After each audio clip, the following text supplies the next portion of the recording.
داسې یو څه پیښیږي کله چې ته قبر ته داخل شي. اوس نو زما دوستانو د هغه روح د هغه جسد سره په قبر کې یوځای کیږي. نو اوس به د قبر واوري او قبر به څه وایي؟ قبر به وایي كنت لأبغض من يمشي على ظهري إلي. په ټولو خلکو کې چې په ما روانو ته عبدالله هغه څوک وي چې ما ته تر ټولو زیات له تا څخه نفرت کوو. ته عبدالله هغه څوک چې ما ته ټولو زیات له تا څخه نفرت کوو. ما تا ته انتظار کوو. تا ته مې انتظار کوو چې ما ته راشي. اوس چې ته ما ته راغلې نو زه به تا ستا بدله درکړم. ته به نن پوه شې چې زه له تا سره څنګه چلند کوم. زما دوستانو په دغه وخت کې به قبر هغه ته داسې زور ورکړي، داسې زور چې د یوې خوا پښتۍ به یې په بلې خوا کې ننوځي. او بیا رسول الله سلام په عملي توګه وښودله. د خپل ښي لاس ګوتې ونیوي او خپل چپ لاس ګوتې کې داسې کېښودي، داسې. او بیا به د نکیر او منکر پرښتۍ راشي. یو وخت جبریل علیه السلام د رسول الله صلی الله علیه وسلم څخه پوښتنه وکړه چې دغه پرښتې زما لپاره بیان کړه. نبی کریم صلی الله علیه وسلم وفرمایل پرته له دې زه تاسو ته دغه پرښتو اندازه معلومه کړم. ابصارهما كالبرق الخاطف واصواتهما كالرعد القاصف وانيابهما كالصياص وانفاسهما كاللهب يطعان في اشعارهما بين منكبي كل واحد منهما مسيره كذا وكذا. ابصارهما كالبرق الخاطف. د دوی سترګې د برېښنا په څېر ځلیږي. په دغه ډول د دوی سترګې روښانه کېږي. د دوی غږونه د تندر په څېر غږېږي. د دوی غاښونه د غویي د ښکور په څېر دي. د دوی ویښتان د دوی تر پښو رسېږي او د دوی د اوږو ترمنځ فاصله میله لرې ده. تاسو پوهېږئ که تاسو وغواړئ چې له یوې اوږې څخه تر بلې اوږې پورې فاصله وټاکئ، دا به ورځې او ورځې ونیسي. بیا رسول الله صلی الله علیه وسلم وفرمایل چې په دې خلکو کې هیڅ رحمت نشته دی. د دوی رحمت یوازې د هغه خلکو لپاره چې رښتیني مؤمنان وي. دوی به هر یو ته راځي. دوی به هر شخص ته راځي او دوی هر یو سره به یو سندان وي. زما دوستانو که د نړۍ ټول انسانان او جنیات راټول شي او دوی د دې سندان څخه د یو د پورته کول وغواړي، فکر مه کوئ چې یو به هم د 1 انچ په اندازه حرکت وکړي، حتی د 1 ملیمتر په اندازه هم نه. دوی به هغې ته په قبر کې راشي او ورته به ورنږدې شي. انتحارا يتقعقع منه عظامه وتظول اعظام من مفاصله فيخر مخشين عليه. دوی به هغې ته ورنږدې شي. الله تعالی زموږ ساتنه وکړي چې هر یو هډوکی به د هغه د بدن په ماتېدو پیل وکړي. هر یو هډوکی په داسې ډول ورنږدې شي. هغه به بې هوښه شي. کله چې په هوښ راشي دوی به له درې څخه 3 پوښتنې وکړي. من ربک؟ ما دینک؟ من هذا الرجل؟ یا هذا اعرف مکانک. وګوره چې ته چیرې یې، خپل شاوخوا دې وګوره، دنیا پای ته رسېدلې، تاسو اوس په قبر کې یاست. ووایه رب دې څوک دی؟ اوس زه او ته دلته ناست یو فکر کوو چې ما کلمه ولوستله لا اله الا الله محمد رسول الله. په دې ځواب څوک نه پوهېږي، دې ځواب څوک نه پېژني. زما رب الله دی، زما دین اسلام دی او دا سړی محمد صلی الله علیه وسلم دی. دا ساده دي. زما دوستان تاسو پوهېږئ خو تاسو د الله او د هغه د رسول صلی الله علیه وسلم د لارښوونو مطابق ژوند نه وي کړی، نو تاسو پوهېږئ لکه څنګه چې نشې تماشې کولې په داسې حال کې چې ژوندي وو، نو د مرګ په بستره به هم نشې تماشې کوي او د لا اله الا الله د کلمې پر ځای به یې چټیات ویل لکه ما نشه که او داسې نور. خو چېرې تاسو داسې ژوند وکړئ کله چې دا پرښتې له تاسو څخه دا ډول ساده پوښتنې وکړي، په حقیقت کې دا ساده پوښتنې دي. زما دوستانو تاسو به یې ځواب ونه لرئ. دې سړی ژوند یې په نشو تماشو تېر کړی. پوهېږي کله چې ترې پوښتنه وکړي چې ستا رب څوک دی، تاسو فکر کوئ چې هغه ځواب به څه وي؟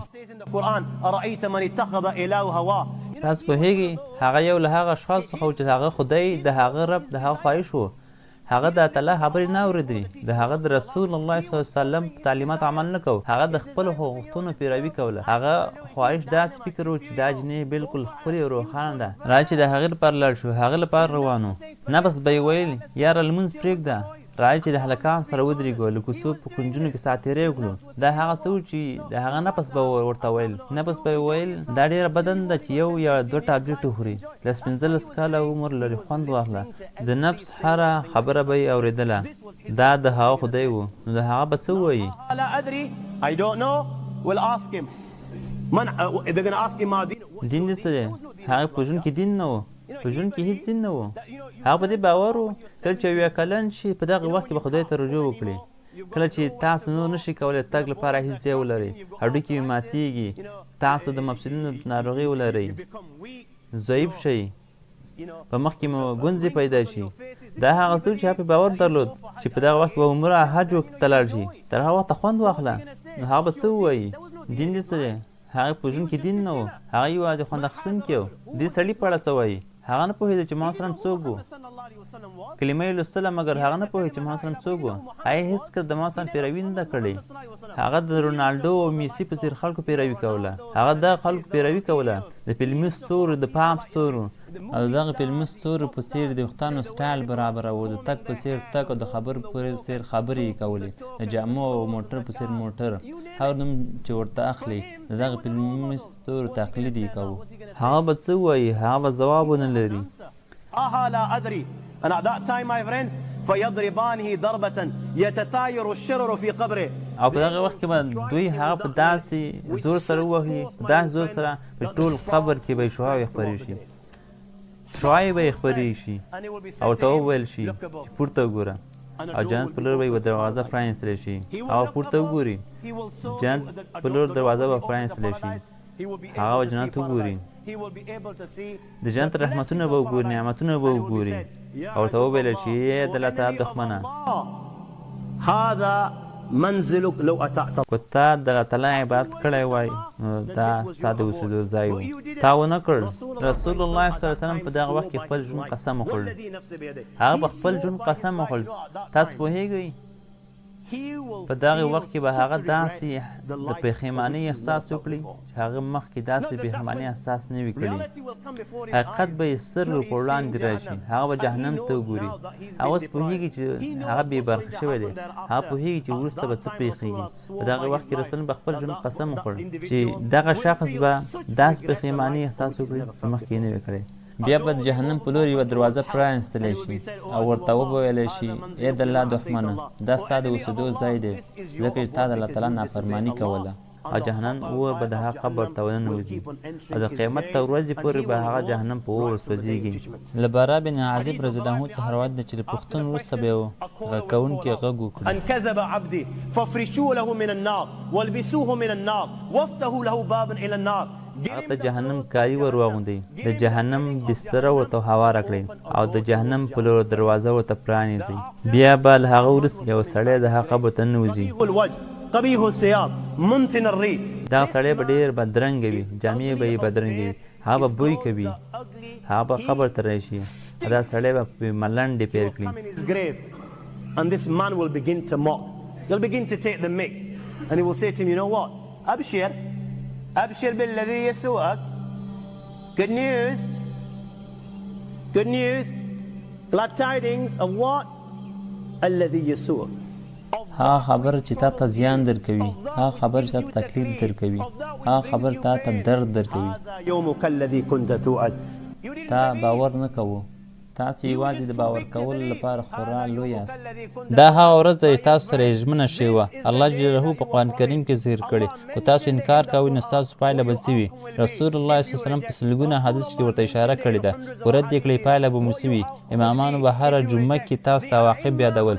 په دې ډول غونډو کې تاسو ته دې عواقب یادونه کوله. تاسو انکار کوو نو تا له باور کولو څخه انکار وکړ. تاسو باور نه درلود چې تاسو به مړه شئ. تاسو باور نه درلود چې تاسو به حساب ورکوئ. تاسو باور نه درلود چې فرښتې به راشي. نن ورځ به یې تاسو بدله ورکړئ. او هغه شخص به پوښتنه وکړي ته څوک یې؟ فوجهك الوجه الذي يجيء بالشر. ستاسو مخ بد خبر راوړی. تاسو څوک یاست؟ هغه به مخ راوړی ورته ووایي تا په دنیا کې کوم بد عملونه کړي؟ زه هغه بد اعمال یم. الله تعالی ما ته بدن راکړ تر څو تاسو وګورئ چې تاسو په دنیا کې څه کړي. کله چې هغه خپل عملونه د بدن په شکل وګوري، in the form of a body تور بدن چې بد بوی لري او تور کالی لري، which black clothing، هغه به اتا ته زاري پیل کړي. هغه به اوس پوه شي څه پېښېږي. زما دوستانو، او هغه به اتا ته زاري پیل کړي، زه ته زاري کوم، قیامت مه راوله، قیامت مه راوله، ځکه هغه پوهېږي چې له دې وروسته هر څه پېښېږي هغه په میلیونونو ځله ډېر سخت وي او دا به په زیاتېدو وي او په زیاتېدو وي او پای به نه لري. on increasing and increasing and increasing and there is no end. برا بن عازب روایت کړی، says فيقيد له أبكم، بیا به یو ړوند او کاڼه عذاب ورکوونکی وګمارل شي چې هغه ته عذاب ورکړي. ړانده او کوڼ، ولې ړانده او کوڼ؟ پوهېږئ کله چې په قبر کې ژاړي، زارۍ کوي او چغې وهي، شغې وهي او له سترګې یې اوښکې روانې وي او د رحم او شفقت غوښتنه کوي. دا عذاب ورکوونکي به ړوند او کوڼ وي، نو دوی به د هغه ژړا نه ونه ګوري او نه به یې سوال واورېدلی شي او دوی سره به یو سندان وي. کله چې دوی دا په غره وغورځوي نو هغه په خاورو بدل شي او کله چې دوی هغه ووهي نو تعالی ټول مخلوق به دا واوري پرته له ثقلینو څخه چې دا انسانان او جنیات دي. سیدنا ابو سعید خدری رضی الله عنه روایت کوي چې نبی کریم صلی الله علیه وسلم فرمایل: يسلط على الكافر في قبر 99 تنينه تنحش وتلدغ حتى تقوم الساعه. په ده به 9 ماران مسلط شي او تر قیامت ورځې پورې به هغه چې زما دوستانو که له دې جملې څخه یو تن مار زهر ځمکه وچیني نو تر قیامته پورې به په ځمکه کې هېڅ شی وده ونه کړي. 9 ماران به په هغه باندې مسلط شي او تر قیامت ورځې پورې به هغه چې خپل چل ته به دوام ورکوي تر قیامت ورځې پورې. Right till the day of judgment. حقیقت دا چې مختلف خلک به مختلف مجازات ترلاسه کړي.